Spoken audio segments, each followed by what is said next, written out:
Hi St. Mark. We are on day number 7 of our Resurrection Egg Project, which means we are on egg number 6. We got a little bit mixed up yesterday. Yesterday's egg was actually egg number 7, so your 3 nails should go in egg number 7. And today, I'll show you what goes in egg number 6. But first, I want to read our Bible verse. Today's verse is Matthew chapter 27, verse 37. And over his head they put the charge against him, which read, "This is Jesus, the King of the Jews." On my egg today, I have a sign. And this sign says, Jesus, King of the Jews. Yesterday we learned that Jesus was nailed to the cross. And today we learned about the sign that they put on the cross above his head. I couldn't figure out how to put a cross in my egg, so I drew a cross on the sign to help me remember what this is about.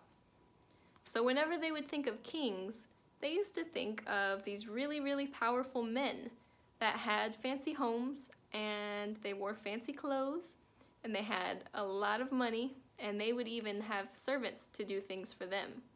So when they heard Jesus was being called a king, they thought that was crazy because Jesus didn't have a fancy home and Jesus didn't wear fancy clothes and Jesus actually served other people.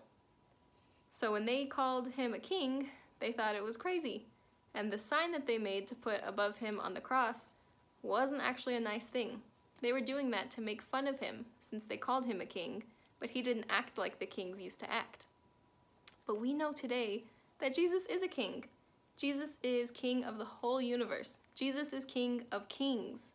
And I'm so glad we know that today.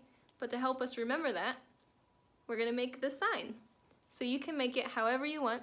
If you're able to find a way to put a cross inside the egg with your sign, make sure you show us a picture. If not, that's okay, but still show us a picture. We want to see how these eggs are going at home.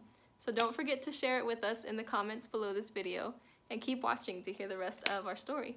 We'll see you next time.